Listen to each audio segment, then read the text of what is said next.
Stop accepting the bare minimum. Do you think that American women are unmarriageable? What is it about Asian women that men are so intrigued by? If he really liked you, was really interested in you, really wanted to be with you, he would do everything in his power to be with you. There's a shocking new DNA that's been discovered in men. It's called mgaf. You're not entitled to a man's money simply because you are female. I cannot fathom dating in the US again. Like, the men in the UK are just built different. A lot of men complain about not getting attention from women and they blame it on women being entitled. But the truth is, women are not entitled. Modern women are absolutely entitled. They think men are here to simply serve them.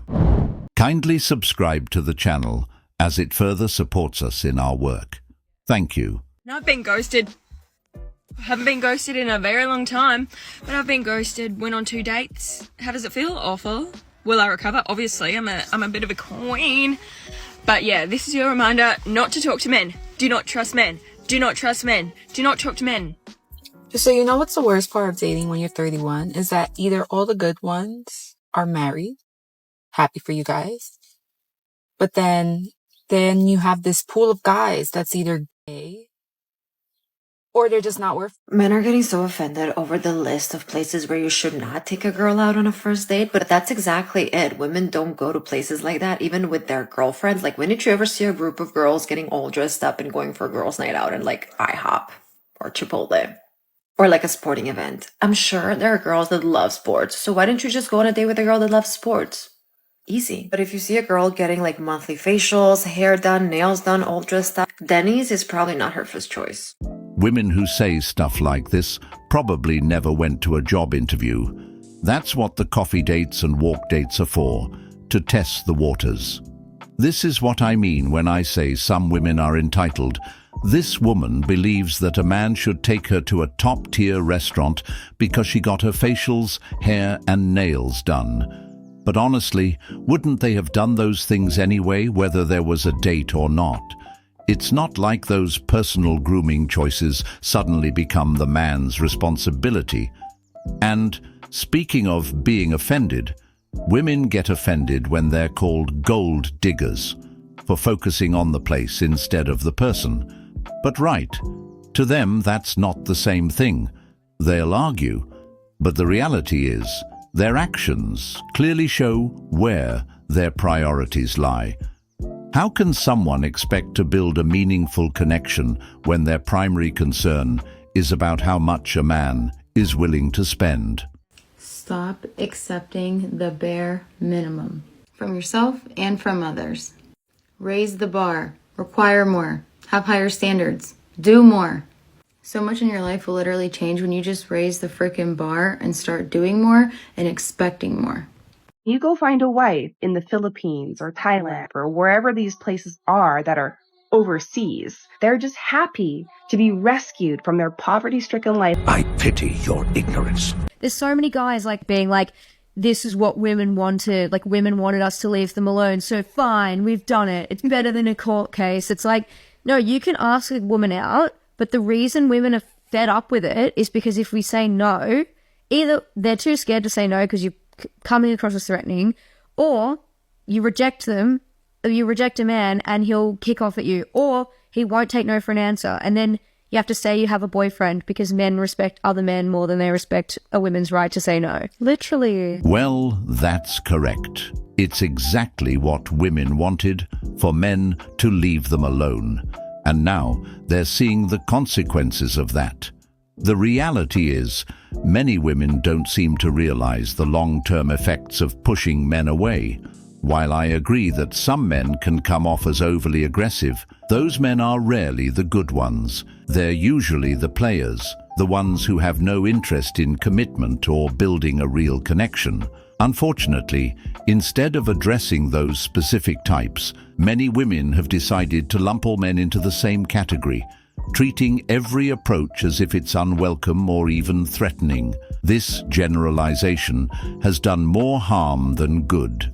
It's caused men who are respectful, kind, and genuinely looking for meaningful relationships to feel like their efforts aren't worth it. These good men, who value boundaries and understand consent, have taken the hint and backed off entirely. They're not going to risk being rejected or embarrassed. So yes, they're avoiding that court case. If he really liked you, was really interested in you, really wanted to be with you, he would do everything in his power to be with you. I can't stress that enough. If he saw a future with you, do you really believe that you'd be single? If he wanted you to be his wife, be the mother of his children, do you think that he would just be not texting you back, leaving you undelivered? No. He would be doing everything in his power to keep your attention only on him. We're not going for little boys anymore, girlfriend. A lot of men complain about not getting attention from women and they blame it on women being entitled. But the truth is, women are not entitled. We are just in a generation where we have so much information coming at us all the time that our standards are raising. We know that we don't deserve to be talked down to, mistreated on a day-to-day basis. We deserve someone who can show us the love and the affection that we deserve, because there are men out there who will show us that. The reason these men are feeling slighted is because we, as a generation of women, are becoming empowered to take a step in the direction that we want, which often means taking a step away from these men who are not going to provide us with what we want. Rather than changing their behavior, these men are saying, okay, women are the problem. Women are entitled, which is why you see this rise in anti-woman, misogynistic views that are circulating among young men in particular. It's because they don't want to change. They want to think that we are the problem. You are the problem. I don't know too many men who openly complain about such things, but the reality is clear. Most of the problems in dating today stem from modern women and their sense of entitlement. It's not something men need to say, because the evidence speaks for itself. Just take a look at dating apps. For example, the height standards alone are ridiculous.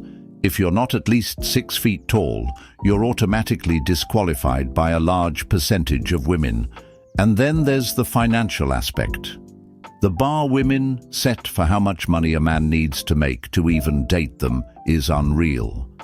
Average women who bring little to the table themselves expect men to have 6-figure salaries, own a house and drive a nice car, all while being willing to spend extravagantly on dates and gifts. What's worse is that these same women often don't have much to offer. The reality is, women's unrealistic standards are driving good men away. So I just got stood up, and I genuinely need to know if this is just an Australian thing that I'm missing, because I'm from France and I've never been stood up or ghosted. Like, this isn't really what guys do there, but here for some reason it's really normalized to like really just not show up to dates and treat people badly and not show up. And I need to know, am I missing something? Is this like Australian culture? Like, are we ghosting and standing people up? It's wild to me. Like, who is raising these men? Do you think that American women are unmarriageable? Or are there certain women out there who do have the quality? Get those safe spaces ready, because this just might hurt a few feelings. Because there's a lot of American women that will never be considered marriage material, because quite frankly, a lot of these women are just too selfish to be in any kind of long-term relationship, let alone a marriage. Because the amount of time, effort, and self-sacrifice, and yes, that's by both parties in that relationship, that is required to make a marriage work, does not often occur to those individuals who often only think about how to get ahead financially or socially, and tend to view relationships as strictly transactional, as a lot of American women do. Not to mention that a lot of these women also want to go into these relationships being treated like princesses and queens, but yet do not bring anything to the table except for their looks and a sense of entitlement. And yes, there are exceptions to this, of course, but by and large, that is why a lot of American women will never be considered marriage material. Of course, there are some American women who are likely marriageable, but let's be honest, the majority are not. And men today simply aren't willing to sift through the dating pool, hoping to find that rare gem. Why would they when the risks are so high? Marriage has become a gamble, and for men, the stakes are incredibly steep. One of the biggest issues is how quickly women give up on relationships these days. Instead of working through problems or building something lasting, many modern women are quick to throw in the towel the moment things get tough. There's little to no sense of commitment or resilience anymore, It's all about instant gratification and chasing what feels good in the moment. And the statistics back it up. Divorce rates are still high, and many women initiate separations for reasons that could have been worked out with proper communication and effort. In fact, I've seen marriages today that barely make it past the honeymoon phase. The quickest marriage I've come across lasted just 3 months before she called it quits. I would rather do drywall than date men in Australia right now. I don't know what European girls are doing, but the way men treated me over in Europe compared to here is crazy. But I did notice that European men have a little bit more of a wondering eye. If he has an accent and he's buying me Chanel, I'm not seeing shit. I feel like men in Australia are definitely in the feminine era. Like, why am I splitting the bill with you? You're passenger princess and I'm planning the whole date. Like, babe, when I get home, am I meant to strap you too? So, I'm wondering if this is a thing. I feel like I can't really have something with someone unless there's a spark, unless there's like some kind of electricity in our connection. Now, I know that sounds super, super corny.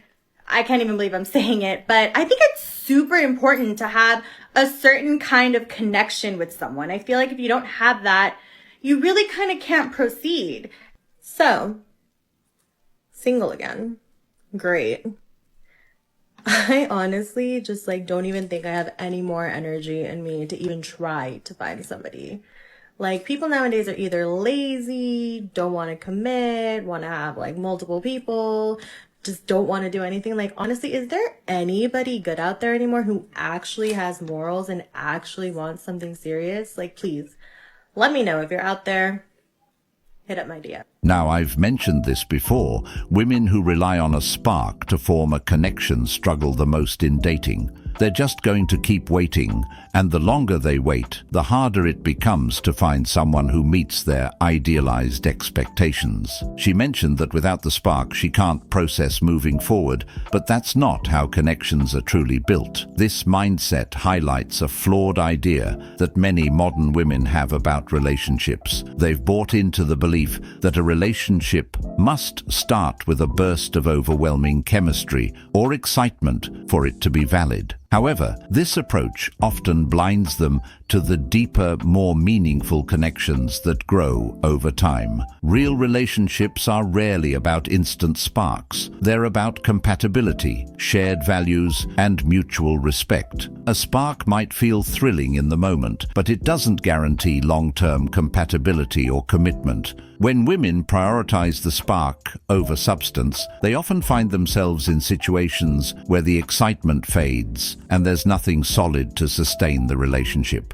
The most attractive women are usually attracted to conservative men. Agree or disagree in the comments below. I think I need some advice on navigating the modern dating in the UK. I come from the Eastern European dating culture where the man is the one in charge. The man is the one who's supposed to take care of all the bills at the date. Now, throughout all the years of my dating experience in the UK and across different countries, I think I almost never had to pick up my bill, maybe just a couple of times. Now, the question is, do I still offer to cover my share? Because I do know that most of the time I will never be expected to actually cover it, which I don't mind if I have to, but I probably wouldn't go on a second date with that person. But should I at least show my commitment to participate? This old style of thinking, where men worked and women stayed home, is deeply rooted in traditional gender roles that simply don't apply today.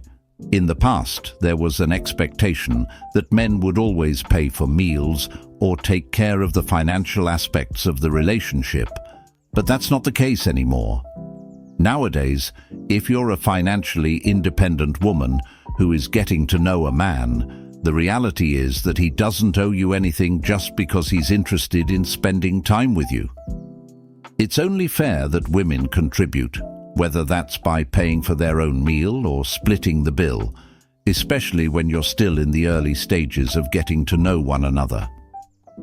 Many women still hold on to this outdated entitlement, expecting the man to foot the bill simply because of traditional expectations.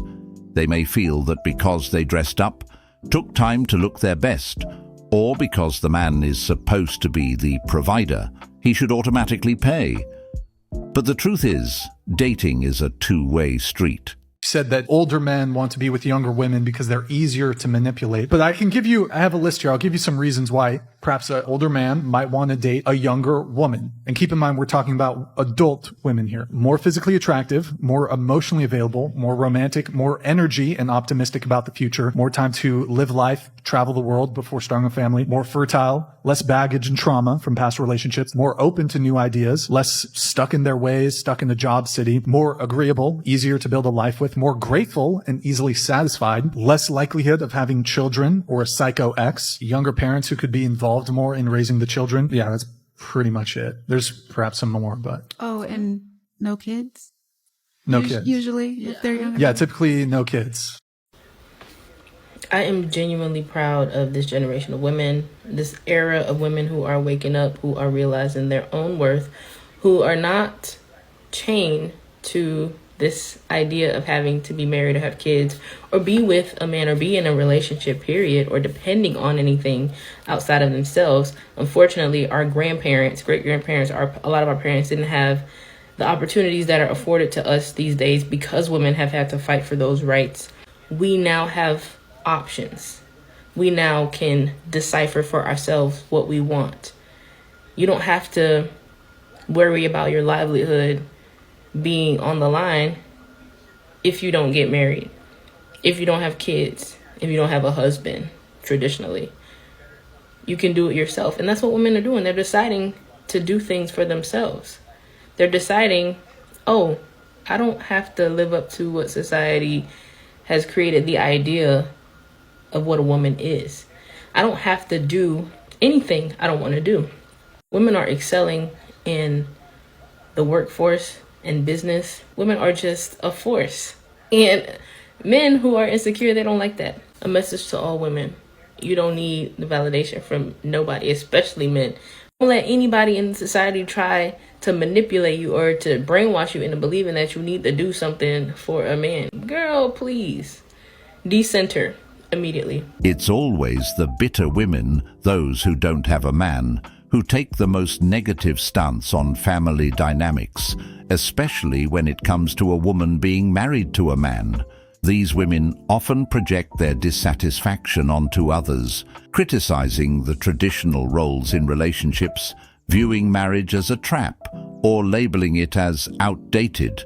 But what's really happening is that these women are resentful of the very thing they can't seem to achieve. They've often been the ones who chose career over relationships, competing with men rather than collaborating with them, thinking that being independent and focusing solely on success would bring fulfillment. The problem with this mindset is that it often leaves them with a sense of emptiness later in life. It's a pattern we've seen time and time again. They might have excelled in their careers, but they've sacrificed meaningful personal connections along the way. As time passes, many of these women realize too late that what they truly wanted, love, companionship, family, was missing from their lives.